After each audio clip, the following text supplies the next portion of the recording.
Hello जी, नमस्कार। मैं हूं डॉक्टर नूतन प्रकाश विश्वकर्मा। और हम नेक्स्ट टी टेस्ट के बारे में बात कर रहे थे। पार्ट वन में आपको मैंने बताया कि टी टेस्ट क्या होता है, टी टेस्ट के टाइप कितने होते हैं और हम उनका यूज़ कहाँ पे कर सकते हैं। तो अभी तक हमने बात किया है टू सैंपल टी टेस्ट की, या जिसमें हमने अनपेयर्ड टी टेस्ट और पेयर्ड टी टेस्ट कैसे करते हैं इसके बारे में डिटेल देखा। आज हम इस अपने वीडियो में लास्ट पार्ट में बात करेंगे वन सैंपल टी टेस्ट के बारे में।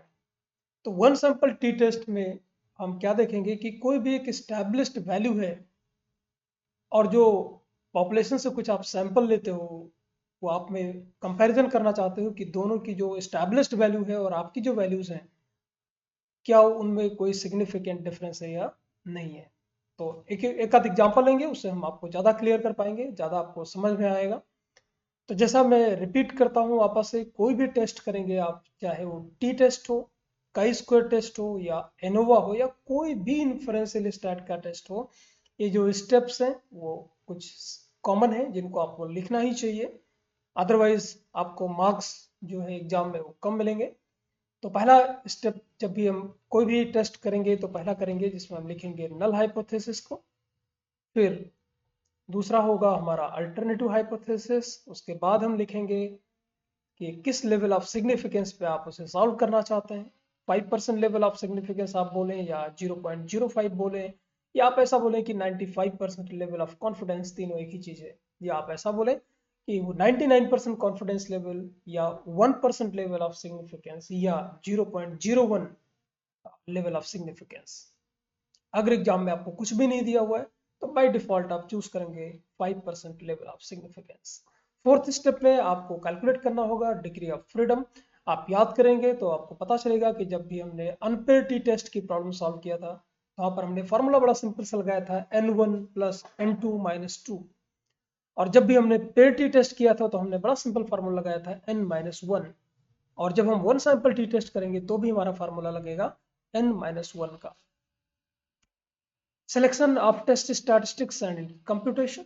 अब आप जो भी आप टेस्ट करना चाहें, चाहे वो अगर वो टी टेस्ट है तो टी टेस्ट में आपको यूज़ करना होगा कि आप वन सैंपल है या टू सैंपल है, अनपेयर्ड है या पेयर्ड है, जो भी है। तो आप उसके बेसिस पर क्या करेंगे, आप वैल्यू को कैलकुलेट करेंगे। और सिक्स स्टेप में क्या करेंगे, अब आप क्रिटिकल वैल्यू ढूंढेंगे। क्रिटिकल वैल्यू ढूंढने के लिए आपको एग्जाम में तो दिया जाएगा, अदरवाइज अगर आपके पास कोई स्टैट की बुक है तो आप रिस्पेक्टिव टेबल को देख करके with the help of level of significance और डिग्री ऑफ फ्रीडम आप वैल्यू को देख सकते हैं। ठीक है, तो आपको क्रिटिकल वैल्यू पता चल जाएगी। अब आप मतलब जो टेबल की वैल्यू होगी, अगर आपकी जो वैल्यू कैलकुलेट करोगे उसको हम कैलकुलेटेड वैल्यू बोलेंगे, और जो टेबल की स्टैंडर्ड वैल्यू है उसको हम टैबुलेटेड वैल्यू बोलेंगे। आपको एग्जांपल दिया था कि अगर आपकी वैल्यू कम है, मींस कैलकुलेटेड वैल्यू कम है और टेबल की वैल्यू ज़्यादा है, तो आप नल हाइपोथेसिस को एक्सेप्ट करेंगे। और अगर आपकी वैल्यू कैलकुलेटेड वैल्यू ज़्यादा आती है और टेबल की वैल्यू कम आती है तो आप नल हाइपोथेसिस को रिजेक्ट करेंगे। और सेवेंथ पॉइंट पे आप क्या करेंगे, डिसीजन लेंगे कि नल हाइपोथेसिस क्या है, आपका एक्सेप्ट करना है या रिजेक्ट करना है। और लास्ट स्टेप में क्या करेंगे, आप कंक्लूजन लिख सकते हैं अपने टेस्ट का। तो चलिए हम सॉल्व करते हैं आगे चल के one sample t test. One sample t test होता क्या है और हम कहाँ कहाँ पे यूज कर सकते हैं। So the one sample t test determine whether the sample mean is statistically different from a known or hypothesized population mean. This test is also known as single sample t test, को हम single sample t test के नाम से भी जानते हैं। और इसके अंदर जो वेरिएबल हम यूज करते हैं उसको हम टेस्ट वेरिएबल बोलते हैं। In a one sample t test, the test variable is compared against a test value. Test value मतलब एक आपकी जो पहले की वैल्यू है, जो कि नोन है या हाइपोथेसाइज्ड वैल्यू है पॉपुलेशन की। एग्जांपल देते हैं और इसके लिए कुछ वन सैंपल के कुछ एजम्पशंस है। पहला क्या है कि जो डेटा होना चाहिए वो कंटिन्यूस होना चाहिए, डिस्क्रीट नहीं होना चाहिए। कंटिन्यूस ही चलेगा, डिस्क्रीट होगा तो भी चलेगा, ऐसा नहीं है, बट जो डेटा होना चाहिए वो कंटिन्यूस टाइप का होना चाहिए, मतलब उसमें डेसिमल चल सकता है, चलेगा। So the data follow the normal probability distribution. जो डेटा आपके पास मिलेगा वो नॉर्मली डिस्ट्रीब्यूटेड होना चाहिए। उसको हम किसी और वीडियो में डिस्कस करेंगे कि नॉर्मल डिस्ट्रीब्यूशन क्या होता है।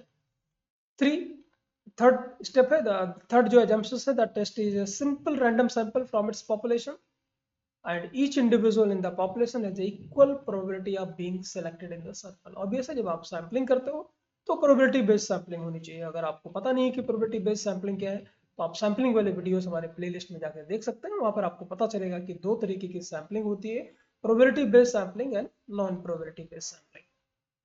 चलिए यहाँ पर एग्जाम्पल देता हूँ, एग्जाम्पल से आपको ज़्यादा क्लियर होगा। एक प्रॉब्लम ही आपको सॉल्व करवा रहा हूँ। पहला क्या है, in the population the average IQ is 100। Suppose जो पॉपुलेशन है, लाखों लोगों की लोग हैं, जो पूरे ह्यूमैनिटी के लोग हैं, मतलब पूरी दुनिया में जितने सारे लोग हैं, अगर साइंटिस्ट उनका ये बता रहे हैं कि उनका एवरेज IQ सबका मिला के एवरेज IQ 100 है, फॉर एग्जाम्पल सारे लोगों का मिला के जो एवरेज IQ है वो 100 है। A team of scientists want to test a new medication to see if it has either a positive or negative effect on intelligence or no effect at all। अब क्या करती है, कोई कंपनी है वो एक मेडिसिन बना रही है, ड्रग बना रही है, और वो ये दावा करती है कि अगर इसको हम देंगे कुछ लोगों को, तो चूंकि एवरेज जो पॉपुलेशन की IQ है वो 100 है, तो अगर ये मेडिसिन या ड्रग हम लोगों को देंगे तो उनकी IQ लेवल जो है वो बढ़ जाएगा या घट जाएगा, या वो चेक करना चाहते हैं कि ये पर्टिकुलर मेडिसिन का IQ लेवल पे क्या फर्क पड़ता है, क्या IQ लेवल लोगों का घट जाता है या IQ लेवल बढ़ जाता है या कोई फर्क नहीं पड़ता, है ना। तो ये चेक करना चाहते हैं। तो IQ लेवल जो पॉपुलेशन की है वो कितनी थी, 100। अब आप क्या करेंगे, पूरी दुनिया को तो नहीं खिला सकते, तो आप ये सब सैंपल लेंगे। अब सैंपल लिया तो उसमें से सिर्फ आपको बताया था टी टेस्ट जब भी हम करेंगे तो उसकी जो लिमिटेशन है वो 30 सैंपल से ज़्यादा आप नहीं ले सकते, तो 30 सैंपल ले लिया। Who have taken the medication has a mean of 140। अब उन लोगों का क्या किया, उन्होंने सारे लोगों को, पेशेंट्स को मेडिकेशन दिया, मेडिसिन दिया, और उनके जो IQ लेवल है कुछ दिनों के बाद वो मेजर कर लिए।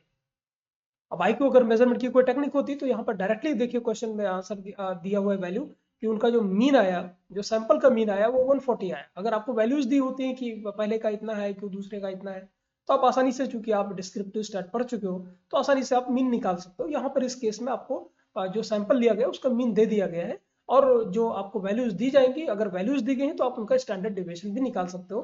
यहाँ पर डायरेक्ट दिया हुआ है, यहाँ पर जो सैंपल का है उसका 140 IQ आया और स्टैंडर्ड डिविएशन दे दिया गया है आपको 20। अगर नहीं दिया हुआ एग्जाम में, आपको क्रूड वैल्यू दी हुई है, तो आपको अच्छे से पता है कि मीन कैसे कैलकुलेट करते हैं और स्टैंडर्ड डिविएशन कैसे कैलकुलेट करते हैं, तो आप कर सकते हो। क्वेश्चन पूछ रहा है, did the medication affect intelligence, ये आपको दिखाना है। मतलब value before it should be value, मतलब 1 जो 100 आपका IQ है और आपकी जो 140 आई है, क्या दोनों में सिग्निफिकेंट डिफरेंस है कि नहीं है, ये आपको बताना है। सो लेवल ऑफ सिग्निफिकेंस कितना है, 0.05 मीन्स 5% लेवल ऑफ सिग्निफिकेंस। तो क्या होगा, हम यहाँ पर H0 लिखते हैं, तो इसमें लिख देते हैं म्यू इज इक्वल टू 100। मतलब क्या हुआ, हम यहाँ पर मान लेते हैं कि जो H0 है नल हाइपोथेसिस, तो हमें मान लेते हैं कि जो सैंपल का मीन है वो पॉपुलेशन की मीन से बराबर है ना। आप इसे सिंपल वर्ड्स में भी लिख सकते हो कि sample mean is equal to, आप चाहे तो बहुत सिंपल वर्ड्स में भी इसे आप चेंज कर सकते हैं। अगर आपको बहुत टेक्निकल में नहीं जाना है तो आप देखिएगा सैंपल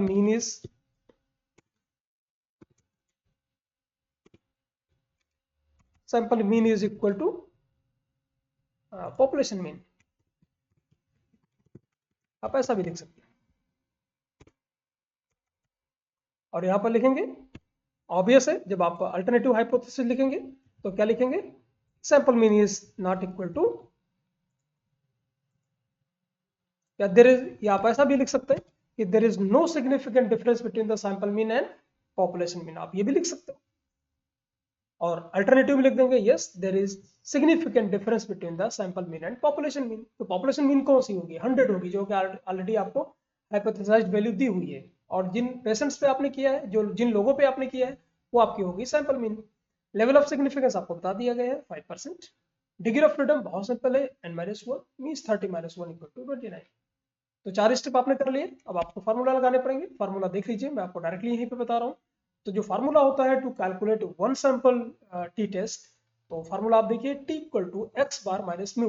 ये देखते हैं क्या होता है, एक्स बार जो है वो आपका सैंपल का मीन है, और जो म्यू है वो आपका पॉपुलेशन का मीन है। तो एक्स बार मतलब सैंपल का मीन जो कि आपको दिया गया है, आपको ऑलरेडी कैलकुलेट करके बता दिया गया है कि 140 है, और म्यू जो पॉपुलेशन का मीन है, जो स्टैंडर्ड वैल्यू आपको दी गई है जिससे आपको देखना है, तो वो 100 दी हुई है। तो यहाँ पर देखिए एक्स बार आपको ऑलरेडी दिया हुआ है 140, अगर आपको नहीं दिया हुआ है, आपको क्रूड वैल्यू दी गई है, तो आप कैलकुलेट कर लेना। X bar equal to 140, population का मीन चूंकि आपको दिया जाएगा 100, और स्टैंडर्ड डिविएशन की वैल्यू अगर आपको सैंपल की नहीं दी जाती तो सैंपल की एक्स की वैल्यूज की बेसिस पर आप स्टैंडर्ड डिविएशन की वैल्यू कैलकुलेट कर लेंगे और ऑब्वियस है सैंपल कितने दिए हैं आपको 30, तो n इक्वल टू 30।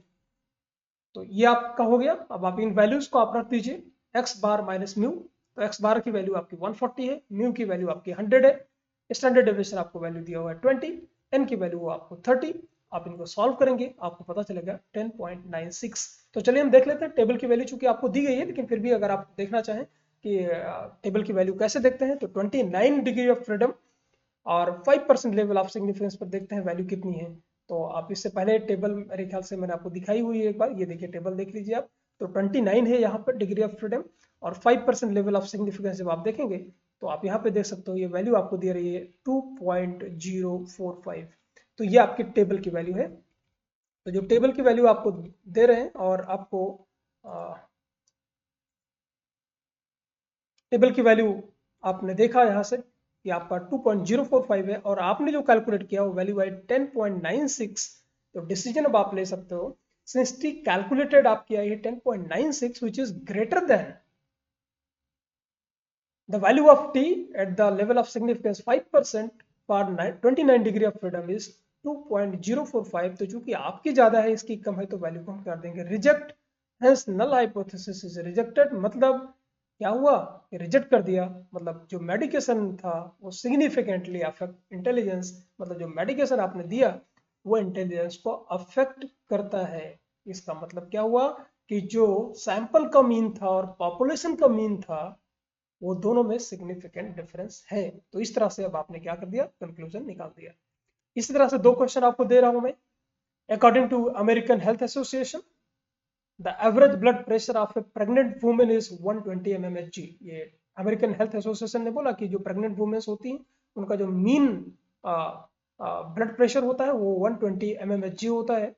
और आपने क्या किया, collected 15 random sample from pregnant women to check the sample blood pressure is different from accepted standard blood pressure. 15 जो प्रेग्नेंट लेडीज है उनका ब्लड प्रेशर लिया और उनके बेसिस पर कुछ वैल्यूज दी हैं आपको और आपको ये पता करना है। अगर मान लिया अगर आपको पता करना हो कि उनमें सिग्निफिकेंट डिफरेंस आ रहा है कि नहीं आ रहा है तो आप ये वन सैंपल टी टेस्ट लगा सकते हैं। यहाँ पर वैल्यूज नहीं दी हुई हैं तो खैर कोई दिक्कत नहीं है। आप दूसरा क्वेश्चन सॉल्व करिए या आप इस क्वेश्चन को सॉल्व कर सकते हैं। यहाँ पर वैल्यू शायद लिखना मैं भूल गया हूँ, तो आप इस क्वेश्चन को सॉल्व करिए सेकंड को। The height of a plant in a particular field were assume to follow normal distribution. Obvious है, बताऊंगा आपको आगे चल के कि टी टेस्ट को हम तभी यूज करते हैं जब उसमें नॉर्मल डिस्ट्रीब्यूशन होता है। A random sample of 10 plants were selected and whose height were recorded something. Discuss in the light of the above data the mean height of plant in the population is 100। मतलब जो population की value है वो 100 है और आपने जो sample है ये इसकी वैल्यू दी हुई है। आपको पता करना है कि पॉपुलेशन मीन और सैंपल मीन में सिग्निफिकेंट डिफरेंस है या नहीं है। तो स्टैंडर्ड जो वैल्यू है आपकी वो आपकी कोई वैल्यू होगी और पॉपुलेशन की वैल्यू आपकी 100 है और सैंपल की आपको कैलकुलेट करनी पड़ेगी। और आपको जो अभी तक फार्मूला बताया है उसके बेसिस पर आप बताएंगे कि क्या पॉपुलेशन की मीन में और सैंपल की मीन में सिग्निफिकेंट डिफरेंस है या नहीं है। तो आप इस क्वेश्चन को सॉल्व करिएगा और उम्मीद करता हूं कि आपको वन सैंपल टी टेस्ट भी समझ में आया होगा। तो आप क्वेश्चन नंबर 2 का सोल्यूशन निकाल करके, ऑब्वियस है इसमें लेवल ऑफ सिग्निफिकेंस नहीं दिया है तो आपको बताना है कि 5% लेवल ऑफ सिग्निफिकेंस पर इसका आंसर क्या होगा। उम्मीद करता हूं आपको वन सैंपल टी टेस्ट समझ में आया होगा। इस तरह से इस वीडियो में हमने वन सैंपल टी टेस्ट के बारे में पढ़ा और इस तरह से हमारा टी टेस्ट फिनिश होता है। मिलते हैं जल्दी किसी नए वीडियो में जिसमें हम किसी और टेस्ट के बारे में बात करेंगे। टिल देन टेक केयर, नमस्कार, जय हिंद।